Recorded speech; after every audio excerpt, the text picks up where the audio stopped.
the brows. Let's start there. The brows and the eyes. What are you doing?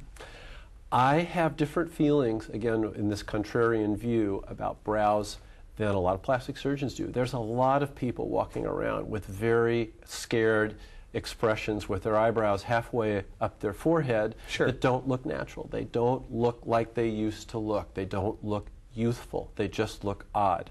So I'm a little bit different in brow surgery. So when you do a brow lift, what are you trying to accomplish then?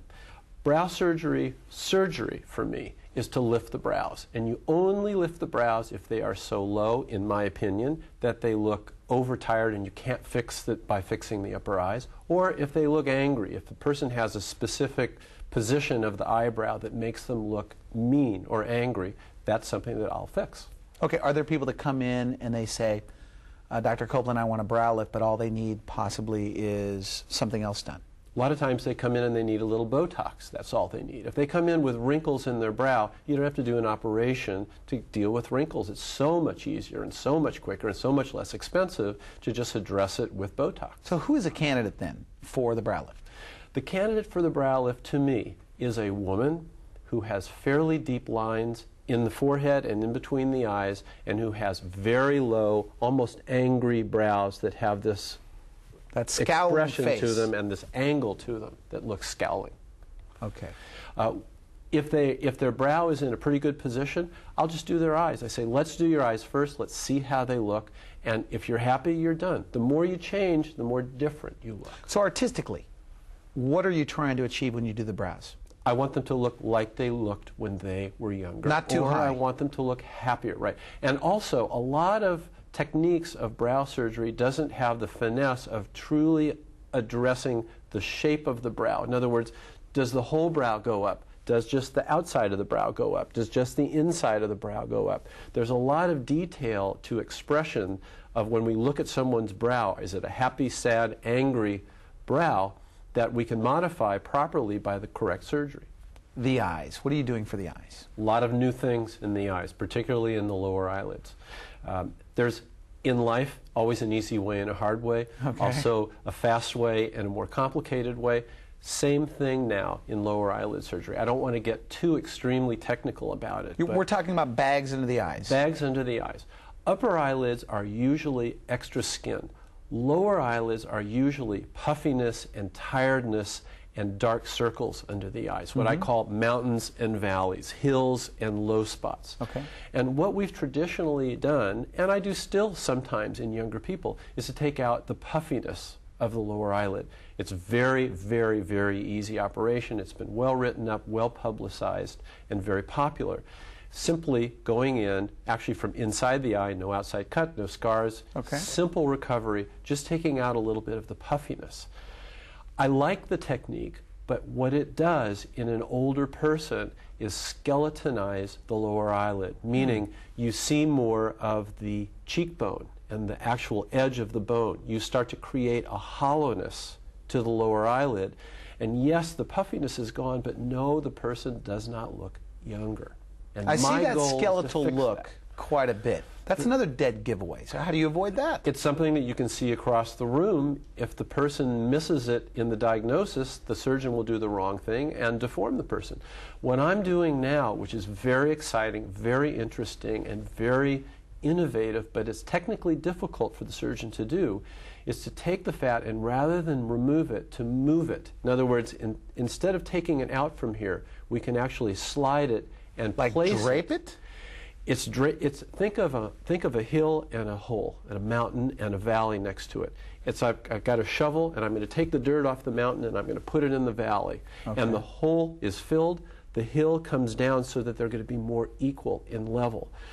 Again, if you look at a child's face, they don't have highs and lows. Everything is even. And if you simply take fat out of the lower lid and create a valley, you've got an old person that doesn't have puffiness under their eyes, but they don't look young again. Is that a predictable procedure, by the way? Taking care of the eyes, bags under the eyes? Yes. You say it's technically demanding. It's technically demanding, and it takes longer to recover from. And the job that I have is when I talk to the patient, I have to lay out the good points and the bad points. Put a line vertically down the piece of paper and go, you can do it this way and this is what will happen. You can do it the other way and this is what will happen. This takes longer to recover from. This is a more simple, quick recovery. You choose. Which one is going to make you happy? I mean, chances are, it seems like people would pick the one that gives them a more natural look. And they don't always do that. I try to push them towards the side of the paper that I think is the right one, but some people don't have the time or the interest, or it's not a problem to them. It seems to me people are going to be looking at their face for the next 30 or 40 years, 50 years, that they would want to go with what's best. Well, now I agree with you. And in fact, I tell people that this type of surgery is like the gift that keeps on giving. You know, you can take a nice cruise ship to Europe and have a great time and have wonderful meals on the ship. And when you get back, you have a few photographs and some memories of the meal, but every time you look in the mirror after you've had your surgery and you go, this is me, this is natural, I remember me like this, and I'm comfortable with me looking the way that I do now. That's the gift that keeps on giving. Every photograph, every video, every compliment at a dinner party you get back what you took in the time that it took to recover from the surgery. Now tell me this.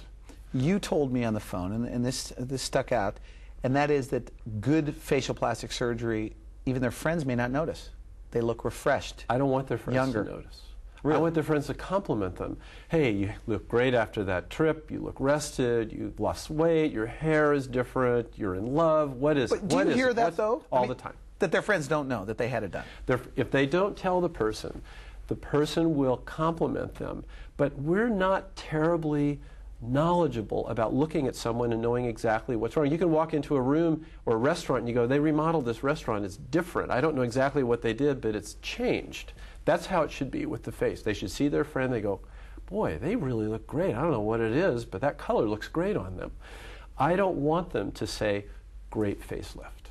I don't want them to say, great eye job. I've failed if they do that. I just want them to say, great.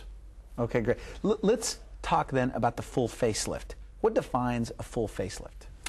A full facelift, first of all, let me stop and say, facelift is a bad word. People don't like to hear it. It has a lot of negative connotations, particularly this tightness and this look that we're so fearful of. Yes. Let's pretend that we're going to wash the word and start over with it all over again. And a facelift to us means rejuvenation of the face, making us look younger.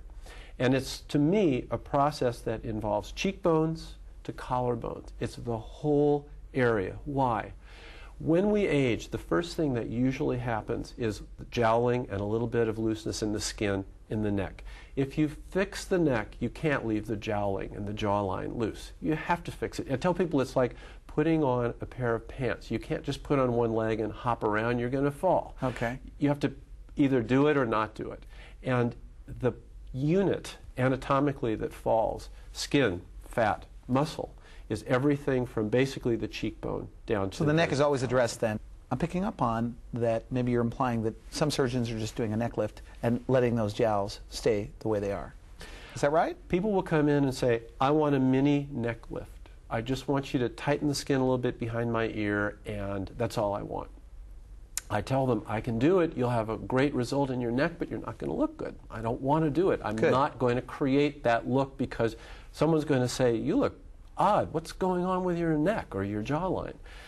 My job is to keep people out of trouble. I might keep them out of trouble by not operating on them at all, and I might keep them out of trouble by not allowing them to pick the wrong operation, but I simply won't do the wrong thing on the person because they ask me to. Now we talked. You said you're a perfectionist, possibly obsessive compulsive, and you said that's good in a surgeon. What do you mean by that? Well, my kids don't particularly like the fact that I'm obsessive compulsive. They have to clean their room and finish what they eat and, tidy up and look nice. You want a compulsive plastic surgeon. You want an artist, but you also want an artist that wants all the brushes in order. You want clean materials, you want a good palette, you want a nice new canvas to draw on, and you want everything to be perfect. If I don't do it perfectly, they shouldn't go to me. They should go somewhere else. Do you think you're one of the best? I know I'm one of the best. I don't crow about myself, but if someone asks me and I try to explain what I do differently than most other people, I hope they come to that conclusion on their own. Okay, great. We're going to take another quick break. Come back. We're going to talk about adding fat to the face for the deep creases around the mouth, on the mouth, the lips, things like that. You're watching The Wellness Hour. We're here with Dr. Koplin, board-certified plastic surgeon, and we're talking about facial rejuvenation. We'll be right back.